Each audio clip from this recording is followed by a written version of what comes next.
বাংলায় একদিকে বিজেপির গেরুয়া পতাকা, অন্যদিকে কমিউনিস্ট পার্টির লাল পতাকা, মাঝখানে আর কিচ্ছু নেই।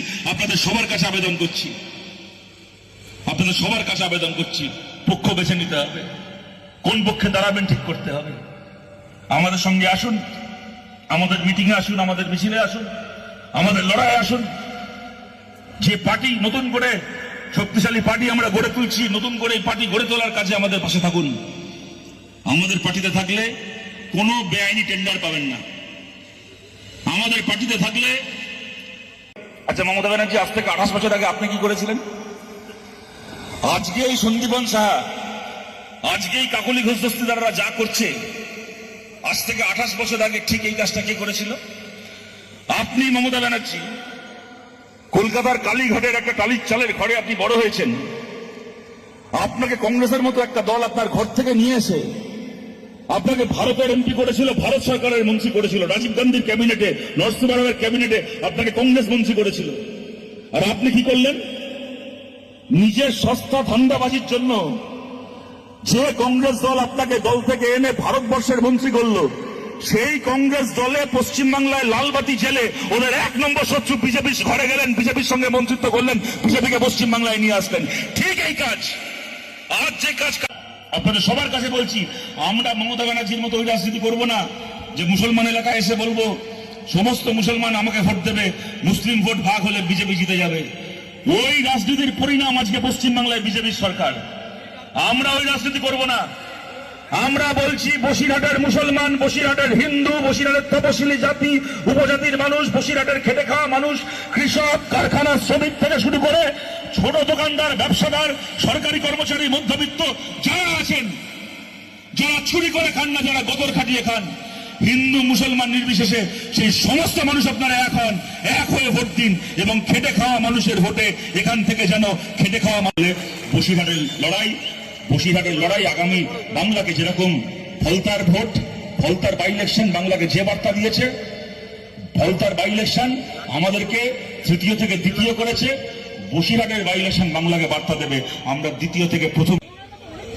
শতরূপ ঘোষকে অসংখ্য ধন্যবাদ আমাদের এই সবার পক্ষ থেকে। আমাদের যাবো না, হাসপুর পতাকা কাটতে যাবো না, কিন্তু হতে পারে যা ঘটে গেল কদিন আগে পশ্চিমবাংলায় আর আজকে দিল্লিতে, হতে পারে এরপরে মমতা ব্যানার্জি আর অভিষেক ব্যানার্জি তৃণমূলের পতাকা নিয়ে রাস্তায় বেরোলে ইলেকশন কমিশন গিয়ে ওনাদের হাত থেকে তৃণমূলের পতাকাটাকে নিয়ে বলবে, মমতা ব্যানার্জি আপনার আর এই ঘাসফুল চিহ্ন দেওয়া পতাকা ধরার অধিকার নেই, আপনার পতাকা এখন অন্য লোকের সম্পত্তি হয়ে গেছে, আপনার পার্টি এখন অন্য লোকের সম্পত্তি হয়ে গেছে। পাপ কারো বাপকে ছাড়ে না, মমতার বাপকেও ছাড়েনি এই পাপ। যে রাজনীতি করেছে এত বছর, সেই রাজনীতি প্রত্যেকটা অন্যায়, প্রত্যেকটা অপরাধ ফেরত যাচ্ছে আজকে গোটা বাংলা জুড়ে। দেখুন, আজকে সরকার পাল্টে গেছে, তৃণমূল কংগ্রেসের চোরদেরকে নিয়ে ঘন্টার পর ঘন্টা এখানে বলে যাওয়া যায়। ওদেরকে নিয়ে বলে কি করবো বলুন? মরা মানুষকে গালাগাল দিয়ে কি লাভ? সে বাঁচবেও না, শুনতেও পাবে না গালাগাল। তৃণমূল কংগ্রেস গোটা দলটার মামাটি মানুষ বলতো, তো গোটা দলটার মামাটি মানুষ হয়ে গেছে। তো দলটা নেই, দলটা উঠে গেছে, আপনারা সবাই বুঝতে পারছেন। কিন্তু আমাদের লড়াই তৃণমূল কংগ্রেসের কতগুলো চোর নেতার বিরুদ্ধে ছিল, তৃণমূল কংগ্রেসের কতগুলো খুনি দালালের বিরুদ্ধে ছিল। তৃণমূল কংগ্রেসকে ভোট দেওয়া কোনো সাধারণ মানুষ আমাদের শত্রু সেদিনও ছিলেন না, আজকেও নন। এরকম অনেক মানুষ আছেন এই বিভিন্ন এলাকায়।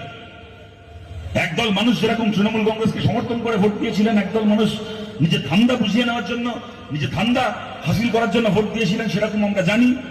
এরকম লক্ষ লক্ষ মানুষ আছেন পশ্চিমবাংলায় যারা তৃণমূল কংগ্রেসকে ভোট দিয়েছিলেন তৃণমূলকে ভালোবেসে নয়। তারা তৃণমূলের চুরিকে সমর্থন করতেন না, তারা তৃণমূলের খুনের রাজনীতিকে সমর্থন করতেন না।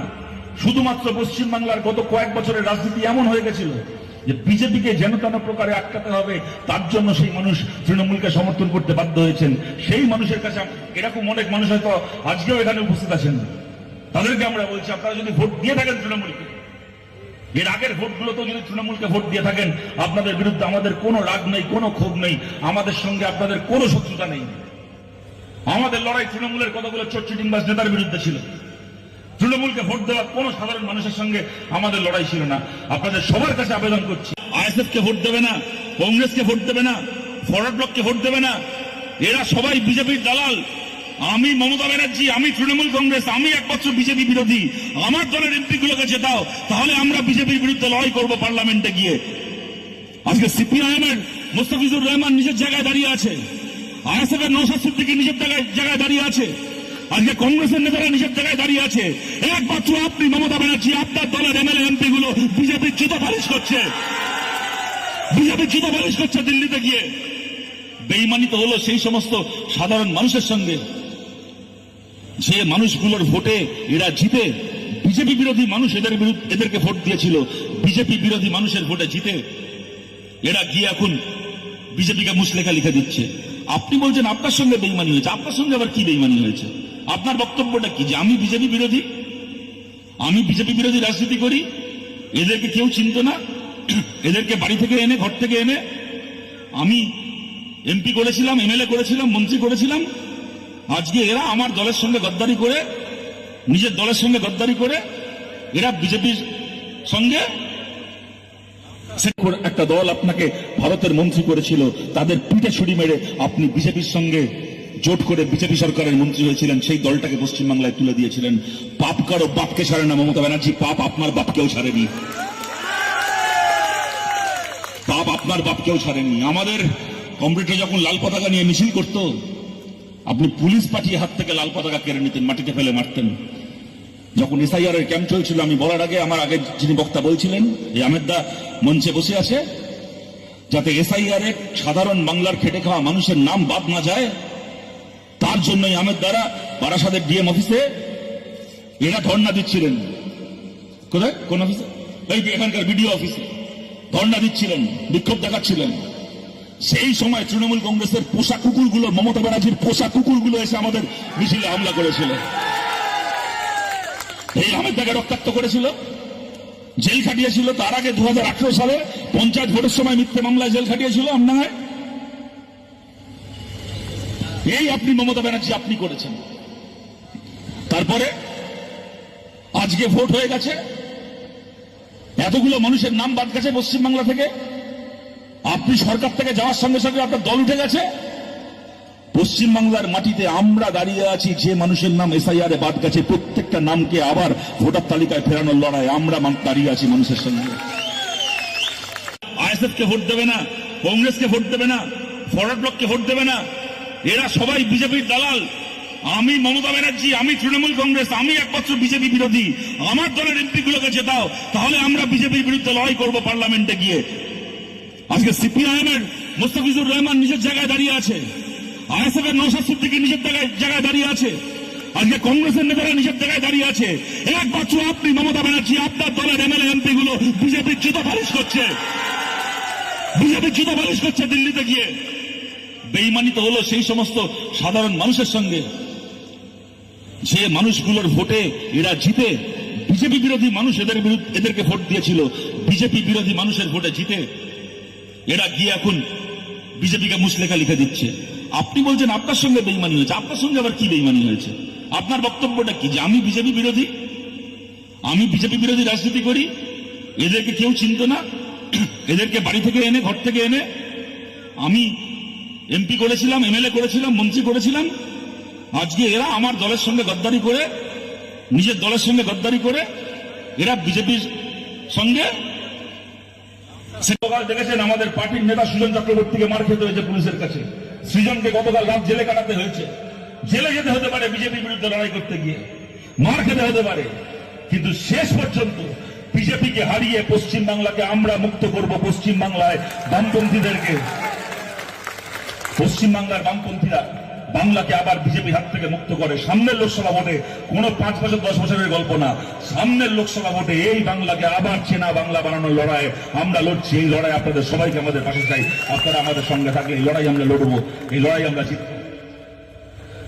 এই আপনাদের মনে আছে, আপনারা দেখেছেন ভোটের আগে বিজেপি স্লোগান দিয়েছিল, গোটা বাংলা জুড়ে দেওয়াল লিখেছিল, জন্ম যদি হিন্দু কুলে ভোট দাও পদ্ম ফুলে। তুমি যদি হিন্দু হও তাহলে পদ্ম ফুলে ভোট দাও, আমরা চিরকাল বলে এসেছিলাম। আমি বলবো না আজকে বাংলায় ভোট হলে সিপিআইএম সরকার তৈরি করে ফেলবে, বামপন্থীরা সরকার তৈরি করে ফেলবে, কিন্তু আজকে যদি বাংলায় ভোট হয় আপনারাও খুব ভালো করে জানেন তাহলে বামফ্রন্টের বিধায়ক আজকে এক হবে না। বামফ্রন্ট বহু আসনে পশ্চিমবাংলায় আজকে যদি ভোট হয় তাহলে সেই বিধায়কগুলো আমরা জিতব। আপনারা ফলতার ভোট দেখেছেন, তৃণমূলের প্রার্থী মুচলেখা দিয়ে প্রার্থীপদ থেকে সরে গেছিল।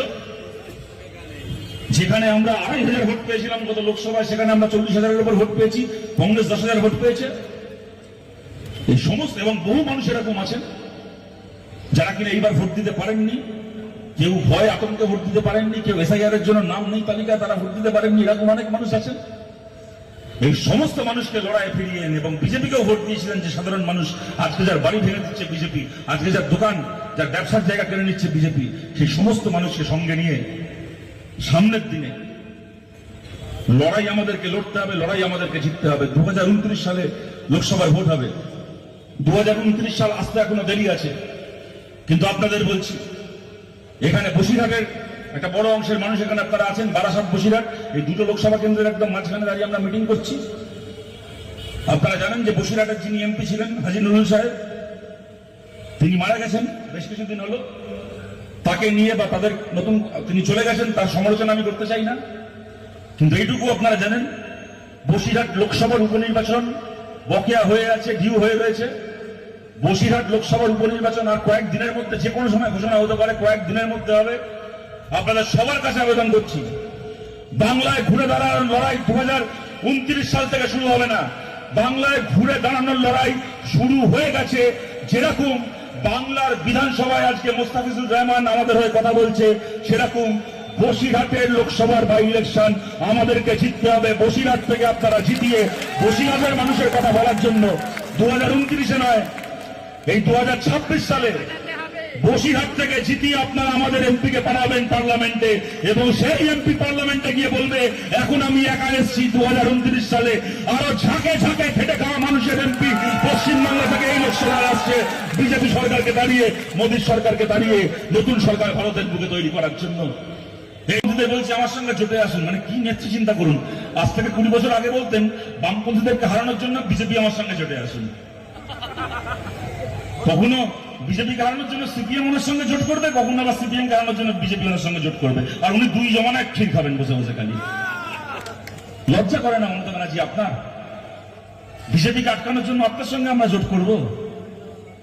এই পশ্চিমবাংলা সাক্ষী আছে। 34 বছর সরকার চালিয়ে যেদিন চলে গেছিলাম সরকার থেকে, আমাদের 10টা ভালো কাজ ছিল, 10টা হয়তো দোষ ত্রুটি ব্যর্থতাও ছিল, কিন্তু মাথা উঁচু করে বলতে পারি 34 বছর সরকার চালিয়ে পশ্চিমবাংলা থেকে চলে গেছিলাম। পশ্চিমবাংলাকে একটা বিজেপি মুক্ত রাজ্য রেখে আপনার হাতে তুলে দিয়ে গেছিলাম। বাংলা একটা বিজেপির পঞ্চায়েত মেম্বার পর্যন্ত ছিল না, এমন রাজ্য ছেড়ে দিয়ে গেছিলাম। সেই রাজ্য আপনি এমন ভাবে চালালেন, আজকে আপনি চলে গেলেন, আপনার গোটা পার্টি গঙ্গা